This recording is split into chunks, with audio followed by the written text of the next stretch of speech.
මගේ අධ්‍යාපන කටයුතු අවසන් කරාට පස්සේ එදා ඉඳන් මම බිස්නස් වලට සාමාන්‍යයෙන් මම ලොකු දැක්මක් අල්මත් දැක්කුවා. තාත්තගේ ව්‍යාපාරය තමයි මේ ලොතර අලෙවි විද්‍යුරය. තාත්තා ඉස්සෙල්ලා මුල්ම කාලේ තිබුණේ සාමාන්‍ය අලෙවි විද්‍යාවක් තිබුණේ. තාත්තා තමයි ලංකාවේ පළවෙනිම ජාතික ලොතරැයි මල්ලේ පළවෙනිම පරණම අලෙවි විද්‍යාව. ඕකේ දැන් තාත්තට දැන් සාමාන්‍යයෙන් වයස අවුරුදු 83ක් වෙනවා.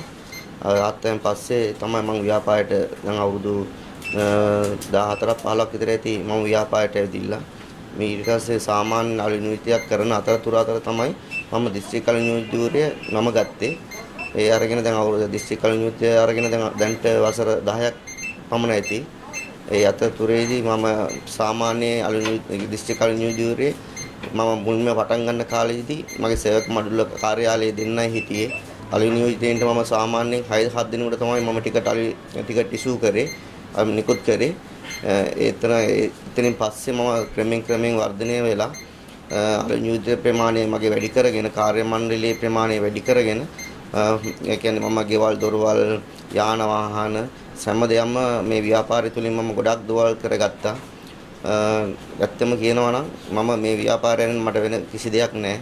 මම මේකෙන් තමයි මේ හැමදේම කරගෙන තියෙන්නේ. තාත්තත් එමයන් තාත්තා වයසින් දැන් ගෙදරට වෙලා ඉන්නවා. දැන් මම මෙතන කාර්යාලයට වෙලා මම තමයි දැන් කරගෙන යන්නේ. දැන්ට මගේ කාර්ය මණ්ඩලය 6 දෙනෙක් ඉන්නවා මගේ සේවක ඔෆිස් එකේ. ඊට පස්සේ ඒ අතරතුරේ අපේ මගේ සාමාන්‍ය අලුත් නියෝජ්‍යවරියක් තියෙනවා. එතනදී මම මගේ ටිකට් විකුණන අපේ අලුත් මිකොලෙන් ඉන්නවා.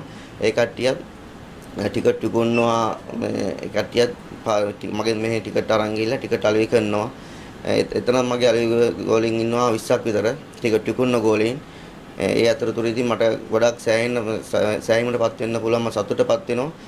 මගේ මේ ව්‍යාපාරයේ ලොතර අලුත් නියෝජ්‍ය මේ අලුත් නියෝජ්‍යයෙන් ඒ කියන්නේ මම ගොඩක් රටට ගොඩක් කියන්නේ එක අතකින් මේ ඒ කට්ටිය රස්සාවල් ලබා දීමත් ඒක අතින් සිද්ධ වෙනවා.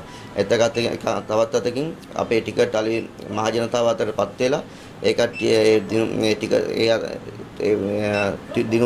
දිනුමක් ලබාගෙන කෝටිපතියන් මම මෙතනින් කෝටිපතියන් ලක්ෂපතියන් පළමු ත්‍යාග කෝටිපතියන් බිහි කරලා තිනවා.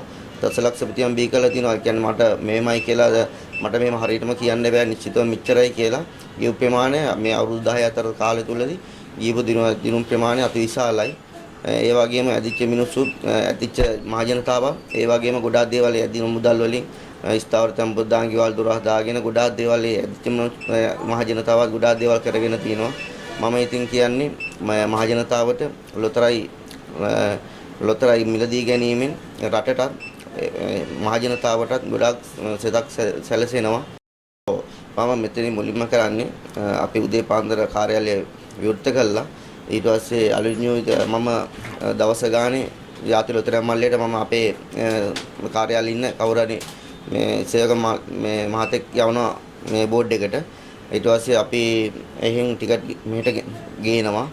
ඊට පස්සේ අපි එහෙන් අපේ බැංකුවේට සල්ලි ඩිපොසිට් කරලා එහෙන් ටිකට් ගෙනල්ලා අපි මෙහෙන් තමයි ටිකට් ඉෂුව කරන්නේ ඉජල්ලාට. මෙතනින් අලුත් නියෝජිතය මෙතනට පැමිණෙනවා. පැමිණලා ඒ කට්ටිය මුදල් දිනුම් ගෙනල්ලා මෙතන ටිකට් ගන්න ප්‍රමාණයට ඒ දිනුම් මුදල් අඩු කරලා ඒ අවශ්‍ය ප්‍රමාණයට ඒ කට්ටිය පවදා ටිකට් තමයි මෙතනින් අලෙවි කරන්නේ. අපි කියන්නේ ඉෂුව කරන්නේ. ඉදිරියට ටිකට් අපි සතියක ටිකට් මෙතන තියෙනවා. ඒ කියන්නේ මින් ඉදිරියට ඊළඟ දවස් 5ක ටිකට් ඉස්සරහට අපි ගාව මෙතන තියෙනවා. ඒ අලෙවි නියෝජනයේ ප්‍රමාණය අවශ්‍ය ප්‍රමාණ ටිකට්පත් මෙතනින් ඒ කට්ටිය රැගෙන යනවා. ඒ කට්ටිය රැගෙන ගිහිල්ලා ඒ කට්ටිය කරන්නේ ඒ කට්ටියගේ අලෙවි කියන්නේ අලෙවි සහායකයන් ඉන්නවනේ. ඒ අලෙවි සහායකයින් ඒ කට්ටිය ටිකට්පත් ඉෂුව කරලා ඒ අලෙවි සහායකයන් අතරින් තමයි මහ ජනතාව අතර මේ ටිකට්පත් වෙන්නේ. ඉස්සරහට මම මේ ව්‍යාපාර කටයුතු තවත් ජාතික ලොතරැයි මල්ලේ දෙකම එකතු වෙලා මීට වඩා මින් ඉදිරියටත් තව දුරටත් මේ ව්‍යාපාර කටයුතු වැඩි දියුණු කරගන්න තමයි මගේ බලාපොරොත්තුව.